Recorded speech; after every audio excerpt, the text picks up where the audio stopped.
Bismillahirrahmanirrahim. Assalamualaikum. My name is Madiha Niaz, Assistant Professor Biology, Common Degree College for Women, Satellite Town, Bahawalpur. जैसा कि आप जानते हैं, FSC subject biology की online classes के सिलसिले में मैंने पहला एक लेक्चर डिलीवर किया था on the introduction of homeostasis. आज उसी सिलसिले का नेक्स्ट लेक्चर है हमारे पास, दैट इज ऑस्मो रेगुलेशन. अगर आपको पिछला लेक्चर याद हो तो उस लेक्चर में हमने बताया था कि होम्योस्टैसिस क्या होता है. Homeostasis is the maintenance of internal environment of an organism from the harms and fluctuations from the external environment.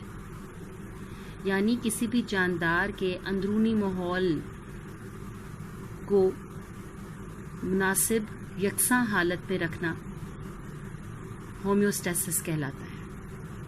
हमने अपने लास्ट लेक्चर में होम्योस्टैसिस की 3 मेन मैकेनिज्म्स के बारे में पढ़ा था, या जिनको आप 3 स्ट्रेटजीज भी कह सकते हैं, जिसमें से एक थी osmo regulation, second was thermo regulation and third was excretion. आज उसी सिलसिले में जो फर्स्ट मैकेनिज्म है हमारे पास होम्योस्टैसिस का, उसको डिस्कस करेंगे अपने लेक्चर में, and that is osmo regulation. What is osmoregulation? इस टॉपिक को स्टार्ट करने से पहले कुछ ऑब्जेक्टिव्स हैं जो मैं आपके साथ डिस्कस करूंगी, जो हम इस ऑनलाइन लेक्चर में कुछ पॉइंट्स जो क्लियर करेंगे.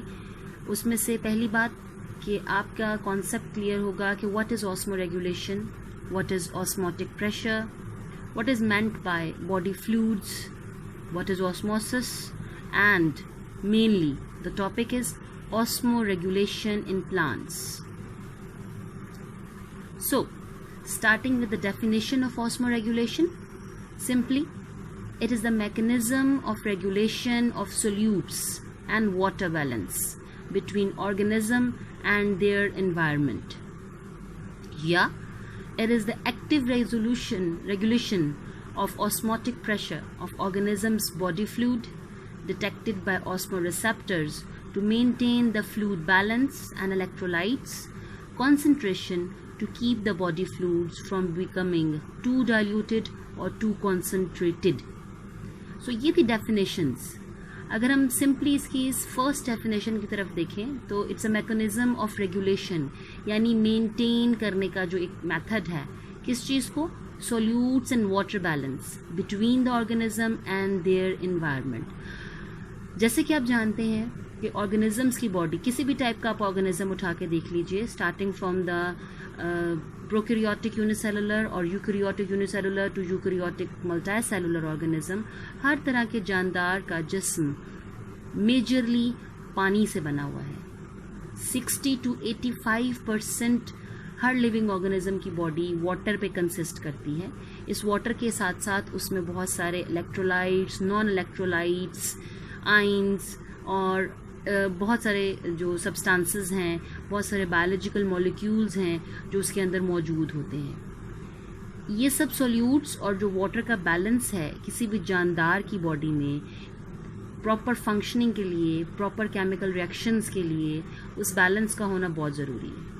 और उस बैलेंस को between the organism and the environment manage करने का जो एक स्ट्रेटजी है, जो कोई भी लिविंग जानदार की बॉडी इस्तेमाल करती है, अडॉप्ट करती है, उसको हम ऑस्मो रेगुलेशन कहते हैं. यानी the mechanism of regulation of solutes and water balance between organisms and their environment. अब अगर हम इसकी मोर प्रिसाइज डेफिनेशन की तरफ जाएं तो it's the active regulation of osmotic pressure of organisms body fluid. तो what is meant by osmotic pressure? हम जानते हैं इस चीज़ को, आपने इसको केमिस्ट्री में भी पढ़ा हुआ है, बट मैं आपके को रिवाइज कराने के लिए कि आप रिकॉल कर लीजिए कि what is osmosis, what is osmotic pressure. It is the measure of tendency of water to move into one solution from another solution by the process of osmosis. यानी ये वो टेंडेंसी है वाटर की जिसके ज़रिए से, वो प्रेशर है वाटर का जिसके ज़रिए से एक सेल से या एक सोल्यूशन से पानी प्रेशर के साथ दूसरे सेल के अंदर या दूसरे सोल्यूशन के अंदर मूव करता है, depending upon the concentration of solute. So that is osmotic pressure. So उन्होंने कहा कि active regulation of osmotic pressure of organisms body fluid, body fluid का ऑस्मोटिक प्रेशर जो है उसकी रेगुलेशन करना. ये ऑस्मोटिक प्रेशर कैसे चेंज होता है, उसको कौन डिटेक्ट करता है? Osmo receptors, detected by osmo receptors. What are the osmo receptors? Osmo receptor is a sensory receptor जो सेंस करता है, परसीव करता है स्टिमुलस को, किसी भी तब्दीली को. स्टिमुलस किसको कहते हैं हम? Any change in the external environment of an organism. तो जब भी कोई स्लाइट सा भी चेंज आता है, कोई मामूली सी भी तब्दीली आती है, तो उसको सेंस करता है जो receptor, that is called osmo receptor. That is found mostly in hypothalamus. Hypothalamus is a part of brain. इसका काम क्या है जी ऑस्मो रिसेप्टर का? It detect change in osmotic pressure. ये ऑस्मोटिक प्रेशर में आने वाली तब्दीली को क्या करता है? डिटेक्ट करता है. ऑस्मो रिसेप्टर्स बेसिकली लिंक करते हैं आपकी स्किन से, आपकी किडनी से, क्योंकि kidneys are basically involved in intake और extake of water, excretion of excess water और द वेस्ट मटेरियल्स. तो ऑस्मो रिसेप्टर्स बेसिकली आपकी स्किन में, किडनी में और बहुत सारे दूसरे एरियाज में पाए जाते हैं, लेकिन इनका जो डायरेक्ट लिंक है वो आपके ब्रेन के हाइपोथैलेमस के साथ होता है. सो हमने कहा कि it is the active regulation of osmotic pressure of organisms body fluid detected by osmo receptors to maintain the fluid balance and electrolyte concentration to keep the body fluids from becoming too diluted or too concentrated. यानी किसी भी electrolyte की concentration या तो बहुत ज़्यादा ना हो जाए या बहुत कम ना हो जाए. आपका जो फ्लूइड बैलेंस है उसमें बेसिकली 3 चीज़ें होती हैं: water, electrolytes and non electrolytes. पानी के बारे में आप जानते हैं. इलेक्ट्रोलाइट्स क्या होते हैं? They are the compounds which dissociate into ions in water. And in the same way non electrolytes क्या होते हैं जी? That does not dissociate into ions. Okay, now ये तो थी हमारे पास डेफिनेशन. होपफुली आपको समझ आ गया होगा what is osmoregulation, यानी it is the mechanism of solute and water balance in your body. ठीक है? And without right osmotic balance no organism can live. Osmotic balance disturb हो जाएगा तो आपका organism die हो जाएगा. What is the need of body fluids? आपकी body में फ्लूइड्स हैं. आपकी बॉडी 80 to 85%. मैं ऑर्गेनिजम्स की बात कर रही हूँ, लिविंग ऑर्गेनिजम्स की, और स्पेसिफिकली अगर हम कंसाइज करें लार्जर एनिमल्स पे जिनमें से हम भी शामिल हैं और प्लांट्स में, तो आपकी बॉडी में 80 to 85% पानी होता है. बॉडी फ्लूइड्स क्या हैं जी? Body fluids also called biofluids are the liquids that come from inside the body of organism and help transport nutrients out of the body, facilitating different chemical reactions. कोई chemical reaction नहीं है आपकी body का ऐसा जो कि liquid medium की presence के बगैर हो सके इन the living body. And it also expel the wastes from the body cells. इतने सारे केमिकल रिएक्शंस होते हैं आपकी बॉडी में, उसके नतीजे में बहुत सारे वेस्ट प्रोडक्ट्स बनते हैं जो कि टॉक्सिक होते हैं आपकी बॉडी के लिए. उनका अर्जेंटली आपकी बॉडी से रिलीज़ होना, आपकी बॉडी से एक्सपेल होना बहुत ज़रूरी होता है. सो ये बॉडी फ्लूइड जो हैं वो उन चीज़ों पे कंसिस्ट करते हैं. जैसे उन्होंने मेंशन किया कि बॉडी फ्लूइड्स में ब्लड है, ये आपकी बॉडी में बनता है, ये भी एक तरह का बॉडी फ्लूइड है. सिलाइवा है, म्यूकस है, यूरिन है. These are all different types of body fluids. Composition क्या है? उन्होंने मेनली, अगर हम देखें बॉडी फ्लूइड की कॉम्पोजिशन, तो ये वाटर है, इलेक्ट्रोलाइट्स हैं, नॉन इलेक्ट्रोलाइट्स हैं. मैं इलेक्ट्रोलाइट्स और नॉन इलेक्ट्रोलाइट्स के बारे में आपको पहले बता चुकी हूँ. As said, a balance is required in body fluid concentrations to maintain proper body functioning. Now coming towards, जब हम फ्लूइड्स की बात करेंगे तो डेफिनेटली हम ऑस्मोसिस की बात करेंगे, हम ऑस्मोलैरिटी की बात करेंगे, हम ऑस्मोलैलिटी की बात करेंगे. तो what is osmosis? It is the movement of water molecules through a semi-permeable membrane from a region of higher concentration to a region of lower concentration to equalize the concentration of water. यानी जहाँ पानी की concentration ज़्यादा है वहाँ से low concentration of water का जो सेल होगा वहाँ से पानी मूव करेगा from high concentration to low concentration through a semi permeable membrane. ये चीज़ हम याद रखेंगे. Do not confuse it with the diffusion. Diffusion में आपको पता है it is also the movement of water through it's a movement of water from higher concentration to lower concentration, but there is no involvement of semi-permeable membrane in the process of diffusion. But in the osmosis there is required a presence of semi-permeable membrane. और जैसे definition हम देख रहे हैं कि इसमें higher concentration से हम लोअर कॉन्सेंट्रेशन की तरफ पानी जा रहा है थ्रू अ मेम्ब्रेन, तो उसमें किसी किस्म की एनर्जी की रिक्वायरमेंट नहीं है क्योंकि हम यहाँ हायर से लोअर कॉन्सेंट्रेशन में जा रहे हैं. अगर लोअर से हायर कॉन्सेंट्रेशन में जाएं तो फिर हमें जो है वो एटीपी की ज़रूरत होती है, but there is no requirement of ATP in this case of osmosis. Now coming towards एक और डेफिनेशन जो ऑस्मोसिस से रिलेट करती है, दैट इज़ ऑस्मोलैरिटी. ये क्या है? It is the osmotic concentration, means concentration of a solute पर लीटर ऑफ अ सोल्यूशन. एक लीटर ऑफ सोल्यूशन के अंदर जो कॉन्सेंट्रेशन होगी सोल्यूट की, उसको हम क्या कहेंगे? उसकी ऑस्मोलैरिटी. अब सोल्यूट, सॉल्वेंट और सोल्यूशन के बारे में तो आपको पता है. What is a solution? Solution is a heterogeneous mixture of solute and solvent. What is a solute? That substance of a solution which is present in small concentration is called solute, and that larger quantity of substance in which solute is going to be dissolved is called a solvent. So osmolarity is the osmotic concentration of solute per liter of solution. और अगर ये litre की बजाय 1 kg में होगी, 1 kilogram में होगी, तो उसी को हम क्या नाम दे देंगे? ऑस्मोलैलिटी का. सो इसको इस जो कंपैरिजन है इसको ज़हन में रखेंगे हम. Now coming towards type of osmotic conditions. 3 types हैं जी हमारे पास ऑस्मोटिक कंडीशंस की जो आपके लिविंग सेल्स को इफेक्ट करती हैं, जिसमें से है hypertonic, hypotonic and isotonic. Hyper mean exceed करता है जो.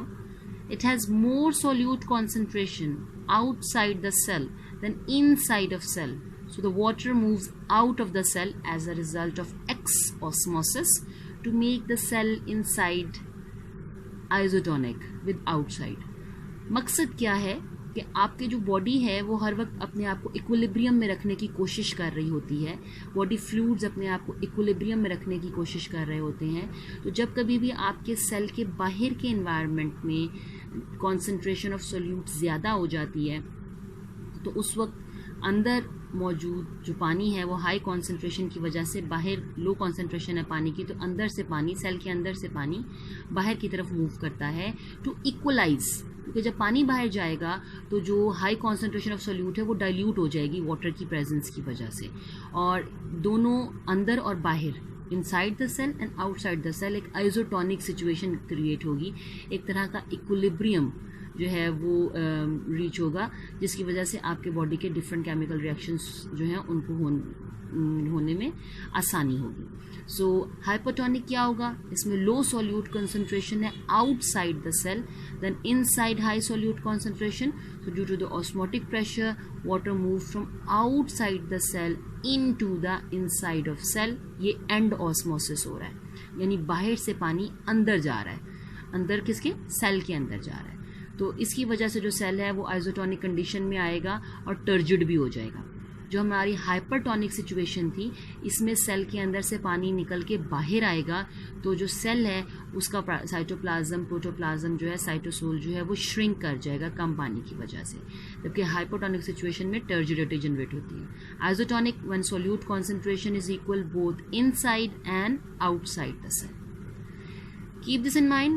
These osmotic conditions explain osmotic status of solution that surround the cell, not inside the cell. ये हम बात करते हैं osmotic status की सॉल्यूट की कॉन्सेंट्रेशन की outside the cell, not inside the cell. So ये 3 कंडीशंस थी। इसको डायग्रामेटिकली एक्सप्लेन किया है हमारे पास। अगर आप देखें तो आपको हाइपोटोनिक सोल्यूशन नज़र आ रहा है, जिसमें उन्होंने आपको दिखाया हुआ है कि जी इसमें पानी का इनटेक भी है, एक्सटेक भी है, जिसमें वाटर जो है सेल जो है वो स्वेल कर जाएगा, नेट वाटर गेन आएगा और सेल स्वेल करेगा, टर्जिडिटी हो जाएगी। हाइपोटोनिक सिचुएशन में आप देखें कि जो वाटर है वो एक्सपेल आउट हो रहा है, और जब वो एक्सपेल आउट ज़्यादा हो रहा है तो उसकी वजह से सेल श्रिंक करेगा।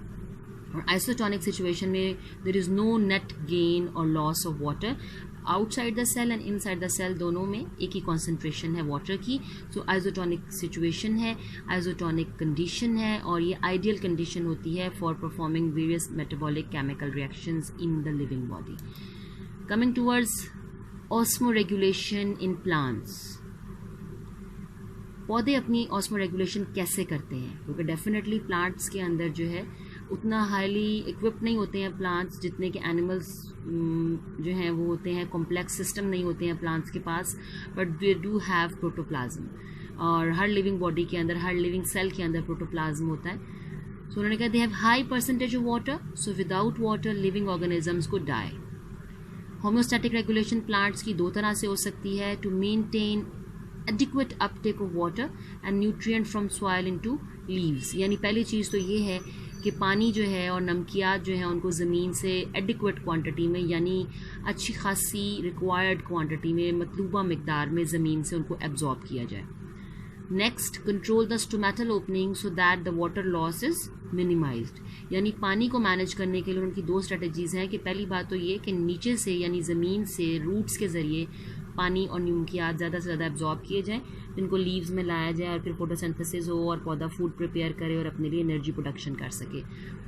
और दूसरी स्ट्रेटजी उन्होंने ये की है कि जी साथ ही साथ जो लीव्स के अंदर स्टोमेटाज मौजूद हैं उनकी ओपनिंग क्लोजिंग की जो स्ट्रेटजी है उसको भी कंट्रोल किया जाए, ताकि जितना पानी एब्जॉर्ब हो रहा है वो कहीं सारा का सारा ट्रांसपायर ना हो जाए। तो व्हाट इज़ ट्रांसपायरेशन, ये लफ्ज़ मैंने इस्तेमाल किया, इसको हमने चैप्टर नंबर 14 में भी पढ़ा था। What is transpiration? It is the evaporative loss of water from the aerial parts of the plants. पौधे के ज़मीन के ऊपर वाले हिस्सों में से पानी का वेपर्स की शक्ल में एवेपोरेट हो जाना, वेपर्स की में कन्वर्ट होके उड़ जाना, इसको हम कहते हैं ट्रांसपायरेशन। और transpiration is considered a necessary evil. यानी अगर आप पौधों के अंदर ट्रांसपायरेशन के रेट को कंट्रोल नहीं करते हैं, आपके स्टोमेटाज हर वक्त खुले रहते हैं, पौधे के स्टोमेटाज हर वक्त ओपन हालत में रहते हैं, तो फिर पानी ट्रांसपायर होता रहेगा और पौधा जो है वो अल्टीमेटली विल्ट करेगा यानी मुरझाएगा, उसमें पानी की कमी हो जाएगी और फिर वो क्या हो जाएगा, डाई आउट हो जाएगा, अगर ज़मीन से वो अच्छी सफिशेंट क्वांटिटी में वाटर को एब्जॉर्ब नहीं कर रहा तो यहाँ 2 उन्होंने मेथड्स दे दिए, 2 तरीके दे दिए हमारे पास कि एक तो अच्छी क्वांटिटी में पानी को एब्जॉर्ब किया जाए फ्रॉम द रूट्स, नंबर 2 ऊपर से स्टोमेटाज जो हैं पौधे के उनको भी कंट्रोल किया जाए ताकि उसमें से ज़्यादा पानी वेस्ट ना हो सके। Depending upon the habitats, plants को जो है वो 4 डिफरेंट कैटेगरीज में डिस्कस किया गया है। बेसिकली 3 है, जिसमें जो आपको मिलेंगी 3 हमारे जो सिलेबस के अंदर हैं वो 3 इंक्लूडेड है। मैंने यहाँ 4 मेंशन किए हैं क्योंकि जितने भी इंटरनेशनल स्टैंडर्ड्स की बुक्स हैं उसमें ऑस्मोरेगुलेशन इन प्लांट्स को 4 कैटेगरीज में उनको डिवाइड करते हैं प्लांट्स को, जिनमें हमारे पास सबसे पहले है हाइड्रोफाइट्स, फिर मीजोफाइट्स एंड जीरोफाइट्स, लास्टली हमारे पास होंगे हेलोफाइट्स। हम इनको इंडिविजुअली जो है वो देखेंगे कि व्हाट आर द हाइड्रोफाइट्स, जो कि अबंडेंट सप्लाई ऑफ वाटर में होते हैं, यानी आप कह सकते हैं पॉन्ड्स, रिवर्स, लेक्स, इनके अंदर या इनके सराउंडिंग एरियाज़ में जो पौधे पाए जाते हैं जिनको एक्सेस क्वांटिटी में पानी मिलता है वो हाइड्रोफाइट्स होते हैं। मीजोफाइट्स जिनको मीडियम क्वांटिटी में वाटर अवेलेबिलिटी होता है, बट जैसे कि हम कहते हैं कि हमारा जो एरिया है, जैसे हम कहें कि आम, जामुन, शीशम, ये जो दरख्त है कि इनको मीडियम क्वांटिटी में पानी अवेलेबल होता है, बारिश हो गई पानी मिल गया तो ये सर्वाइव कर जाते हैं, इनको हर वक्त पानी की ज़रूरत नहीं होती है। ज़ीरोफाइट्स यानी कि जैसे हमने ज़ीरोफाइट्स मीन ज़ीरिक मीन डिजर्टेड। ज़ीरोफाइट्स का मतलब जो कि extreme short quantity of water areas में रहते हैं। हाइड्रोफाइट्स में हाइड्रो का लफ्ज़ जो है मैं आपको दोबारा से बता दूं, ये बार रिपीट होती है, हमने इसको फर्स्ट ईयर में भी पढ़ा था, मैं दोबारा आपको रिकॉल करा रही हूँ। Hydro means water, phytes mean plants यानी water loving plants. Meso mean moderate, medium. Phytes, the word phyte stand for plants, यानी those plants which require medium supply of water. And xero phytes, xero phytes में xeric का लफ्ज़, ज़ीरिक यानी deserted conditions के लिए होता है. ज़ीरो फाइट्स का मतलब जो कि हमारे पास ज़ीरिक कंडीशंस में जिनको डिजर्टेड एनवायरनमेंट है, यानी एक्सट्रीम शॉर्टेज है जिनको पानी की. सो हमारे पास ये 3 टाइप्स हो गई प्लांट्स की. नाउ कमिंग टूवर्ड्स, हम इनको इंडिविजुअल बेसिस पे देखते हैं. हाइड्रोफाइट्स यानी water loving plants, the plants that have adapted to living either partially और फुली सबमर्ज्ड इन वाटर. जैसे आपको डायग्राम में नज़र आ रहा है कि इसमें हमारे पास फ्लोटिंग प्लांट्स हैं, फ्रीली फ्लोट कर रहे हैं किसी भी नहर, पॉन्ड के ऊपर, झील के ऊपर आपको आमतौर पे नज़र आते हैं. नहरों के और दरियाओं के किनारे पे लगे हुए होते हैं पौधे, लेकिन जो नहरें जो लेक्स हैं, झीलें हम जिनको कहते हैं, या पॉन्ड्स यानी पानी के जो तालाब होते हैं छोटे, उनके अंदर भी हमें जो है वो प्लांट्स लगे हुए नज़र आते हैं जिनको हम फ्लोटिंग, फ्री फ्लोटिंग या सबमर्ज प्लांट्स कहते हैं. तो उन्होंने कहा है हाइड्रोफाइट्स वो हैं जिनको पानी जो कि या तो कम्प्लीटली पानी के अंदर होते हैं या उसके साइड्स पे रहते हैं. टिपिकल फीचर्स जो हैं वो हमारे पास क्या हैं, उन्होंने एग्जांपल दी हुई है हमारे पास वाटर लिली के रेफरेंस से, कि इनके पास बड़े बड़े पत्ते हैं, लार्ज फ्लोटिंग लीव्स हैं, एलोंगेटेड पेटियोल्स हैं यानी लंबे लंबे लीफ स्टॉक्स हैं, जो डंडी होती है लीफ की, जो आपको डायग्राम में भी नज़र आ रही है लीव्स के साथ. रिड्यूस्ड रूट सिस्टम है. डेफिनेट सी बात है, चूँकि ये पानी के अंदर रहते हैं लिहाजा इनको पानी को अब्जॉर्ब करने की ज़्यादा ज़रूरत, दूर से ढूंढ के लाने की ज़रूरत नहीं है. तो इनका रूट सिस्टम होता है बहुत छोटा होता है. एरियल फ्लावर्स यानी कि पत्ते के ऊपर होते हैं फ्लावर्स लगे हुए, जैसे कि आपको ये वाइट फ्लावर्स नज़र भी आ रहे होंगे डायग्राम में कुछ. लिटिल और नो वैक्सी क्यूटिकल, इनके पास कोई क्यूटिकल होती नहीं, या तो सिरे से या फिर बहुत थोड़ी होती है. What is cuticle? It is a shiny protective covering present on every type of leaf, जो लीफ के अपर एपिडर्मिस पे और लोअर एपिडर्मिस पे, रेयरली अपर एपिडर्मिस पे मोस्टली एक शाइनी लेयर होती है जिसको हम क्यूटिकल की लेयर कहते हैं, जो कि एक्सेसिव लॉस ऑफ वाटर को थ्रू ट्रांसपायरेशन रोकती है. अब चूंकि ये पौधे रहते ही पानी के अंदर है, पाए ही पानी के इर्द गिर्द जाते हैं, तो इनके ऊपर वो क्यूटिकल की लेयर नहीं होती है, बिकॉज इनको किसी किस्म का थ्रेट नहीं होता है कि जी ट्रांसपायरेशन ज़्यादा हो जाएगी तो कहीं ये विल्ट ना हो जाए. पुअरली डेवलप जाइलम टिश्यूज़ हैं, क्योंकि इन्होंने ज़्यादा एब्जॉर्प्शन नहीं करनी होती है वाटर की, इसलिए इनके जाइलम टिश्यूज़ इतने डेवलप नहीं है. No lignin in the vascular tissues है, फ्यू स्क्लेराइड्स और फ्यू फाइबर्स होते हैं इनके पास. नेक्स्ट, ये आपके सामने कुछ हाइड्रोफाइट्स दिखाए हुए हैं, कुछ फ्री फ्लोटिंग है. फ्री फ्लोटिंग से मुराद जो वाटर बॉडी के ऊपर हैं, जो वाटर की सरफेस के ऊपर हैं आपको नज़र आ रहे हैं, जिसमें उनकी छोटा सा रूट सिस्टम दिखाया हुआ है और सिर्फ ऊपर पत्ते दिखाए हुए हैं, यानी फ्लोटिंग लीव्स दिखाए हुए हैं. जबकि नीचे वाले जो है वो रूटेड फ्लोटिंग हाइड्रोफाइट्स हैं, जो आपके तालाब, आपकी झील के किनारों पे, या अगर कम गहराई है तो उसकी ज़मीन में से निकलते हैं, और उनके ज़मीन के अंदर आपको लगी हुई जो है उनकी रूट्स भी नज़र आ रही हैं कि रूट्स, और फिर वो वाटर बॉडी सरफेस से ऊपर निकलते हैं. उसमें भी लीव्स हैं, उनमें भी फ्लावर्स हैं. तो ये रूटेड हाइड्रोफाइट्स और फ्री फ्लोटिंग हाइड्रोफाइट्स का एक कंपैरिजन था आपके लिए. Now coming towards the second type, mesophytes, जो कि एडेप्टेशंस उन्होंने की हैं. They require an environment that is neither too wet nor too dry, ना बहुत ज़्यादा पानी उनको चाहिए हो उनके पास, और ना ही इतना कि बिल्कुल ही कमी हो. तो जो water loss from stomata is matched by water gain from the environment, क्योंकि मीडियम सी रिक्वायरमेंट होती है इनको पानी की, लिहाजा जो पानी इवेपोरेट होता है, ट्रांसपायर होता है, उसको ये ज़मीन से एब्जॉर्ब कर लेते हैं. Under stress conditions these plants shade there leaves. Stress condition में उन्होंने मेंशन भी कर दिया कि जब विंटर आता है, सर्दियाँ आती हैं, तो इतना ज़्यादा उनको पानी नहीं मिलता है, लिहाजा तब वो अपने पत्ते ही गिरा देते हैं कि पत्ते नहीं होंगे तो नो ट्रांसपायरेशन, और वो एक तरह की डॉर्मेंट हालत के अंदर जो है वो ग्रो करते हैं, और सिर्फ एसेंशियल बॉडी फंक्शंस जो हैं उनको वो चल रहे होते हैं. उन्होंने मीजोफाइट्स की एग्जांपल्स दी हुई हैं, जो पेरेनल्स हैं और एनुअल्स हैं. पेरेनल्स जो है वो अनफेवरेबल कंडीशंस को बाय डाइंग और सर्वाइविंग अंडरग्राउंड के, मतलब वो डाई हो जाते हैं और सर्वाइव करते हैं, और एनुअल्स जो हैं वो डॉर्मेंट सीड के तौर पे. हमारे इर्द गिर्द जितने भी प्लांट्स हमें नज़र आते हैं मोस्टली वो मीजोफिटिक प्लांट्स होते हैं. कमिंग टूवर्ड्स कुछ एग्जांपल्स मीजोफाइट्स की, मैट हर्बेज है. मैट हर्बेज से हमारा जो ज़मीन के साथ साथ ग्रो करती हैं, और हमारे पास उन्होंने डिफरेंट टाइप्स उन्होंने मेंशन की हुई हैं इनकी. छोटी सी झाड़ी नुमा या छोटी सी हर्ब्स, श्रब्स, ये सारी टाइप्स मीजोफाइट्स के अंदर आएंगी हमारे पास. कमिंग टूवर्ड्स द ज़ीरोफाइट्स, यानी एक्सट्रीमली डिजर्टेड इन्वायरमेंट में रहने वाले पौधे जिनको बहुत एक्यूट शॉर्टेज ऑफ वाटर होता है।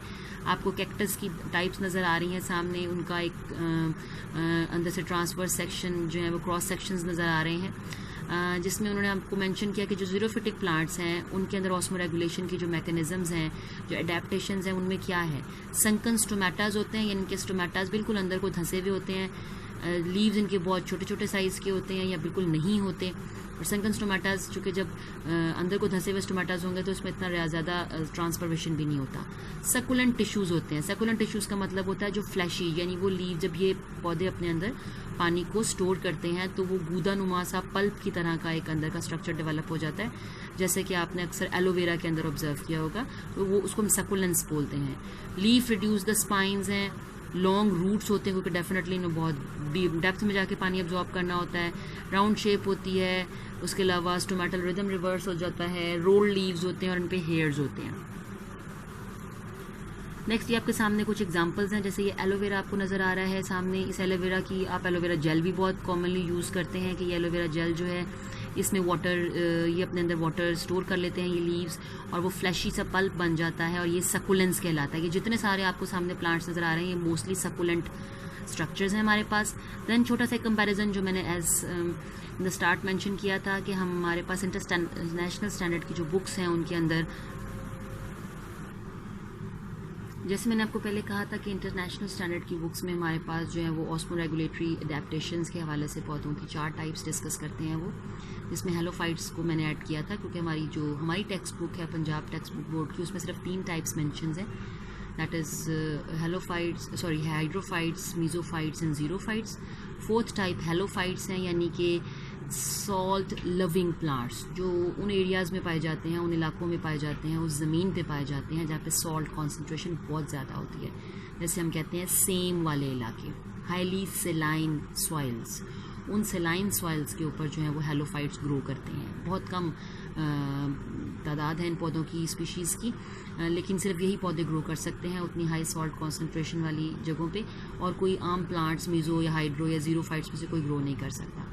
सो कमिंग टूवर्ड्स ये कंपैरिजन दिया हुआ है हमारे पास, जिसमें उन्होंने आपको बताया ज़ीरोफिटिक अडेप्टेशंस के बारे में कि जो उनके रिड्यूस या रोल्ड लीव्स हैं, थिक वेक्सिक्यूटिकल हैं, स्टोमेटास पिट्स में होते हैं, उनके नंबर ऑफ स्टोमेटास भी कम होते हैं। जबकि हेलोफाइट्स को देख लें तो उनके पास हमारे पास उन्होंने मेंशन किया हुआ है कि जी excretion of salt through salt glands हैं, इनके पास स्पेशल स्ट्रेटजीज़ होती हैं जिसके ज़रिए से हमारे जो हैं ये एक्सट्रीम जो कॉन्सेंट्रेशन ऑफ सॉल्ट इनके अंदर इकट्ठा हो जाता है उसको ये ट्रांसपरेशन के ज़रिए एवेपोरेट करते हैं, और इनके पास स्पेशल ग्लैंड्स होते हैं जिसके ज़रिए से ये सॉल्ट्स को एवेपोरेट करते हैं। उसके अलावा इनके जो आइंस, टॉक्सिक आइंस होते हैं, उनकी पार्टीशनिंग होती है, वो लीव्स के उन एरियाज़ में नहीं पहुंच पाते, मेसोफिल सेल्स में नहीं होते जहाँ जो कि फोटोसिंथेसिस में रोल प्ले करती हैं। So that is a simple comparison between xerophytes and halophytes, and ये कुछ एक ओवरऑल समरी है हमारे पास about the mesophyte, xerophytes and hydrophyte, जिसमें अडेप्टेशंस उन्होंने डिस्कस की हैं हमारे पास कि जी इनमें एडुकेट वाटर सप्लाई होती है जिसमें हमारे पास वाटर मीजोफाइट्स रहते हैं, उनके पास स्पेशल अडेप्टेशन कोई ख़ास नहीं है सवाए इसके कि लीव्स शेड कर देते हैं। इनके पास वेक्सिक्यूटिकल होती है और इनके संकन सोमेटाज होते हैं किसी हद तक, ज़्यादा नहीं, जितने ज़ीरोफाइट्स के अंदर होते हैं इनके पास ज़रा कंपैरेटिवली कम होते हैं। हाइड्रोफाइट्स जो हैं उनकी रूट सबमर्ज्ड होती हैं, उसके अलावा स्टोमेटा उनके टॉप ऑफ द लीफ होते हैं, एयर स्पेसेस बहुत ज़्यादा होती हैं, एग्जाम्पल आपके सामने है वाटर लिली की। एंड लास्टली ज़ीरोफाइट्स जो कि हैं उनमें लो वाटर अवेलेबिलिटी एरियाज़ में पाए जाते हैं, इनके स्टोमेटा बिल्कुल श्रंकन और जो है वो आप ये कह सकते हैं कि बिल्कुल श्रंकन होते हैं, उनके पास थिक वेक्सिक्यूटिकल होती है और they have hair like extensions called trichomes. So ये एक इंट्रोडक्शन था हमारा towards the osmoregulatory adaptations in plants. इस टॉपिक में अगर आपको कोई चीज़ समझ ना आई हो, कोई पॉइंट आपको क्लियर नहीं हुआ हो, तो आप नीचे कमेंट्स में भी उसके हवाले से क्वेश्चन कर सकते हैं, और व्हाट्सएप जो ग्रुप बनाया गया है आप स्टूडेंट्स के लिए, आप उसमें भी इसको डिस्कस कर सकते हैं मेरे साथ। नेक्स्ट इंशाल्लाह ताला जो हमारा टॉपिक होगा वो होगा ऑस्मोरेगुलेशन इन एनिमल्स, जो कि इंशाल्लाह ताला जो है वो मैं नेक्स्ट टाइम टेबल के अकॉर्डिंग स्केड्यूल्ड है हमारा थर्सडे को, मैं उस दिन अपलोड करूँगी। Thank you very much.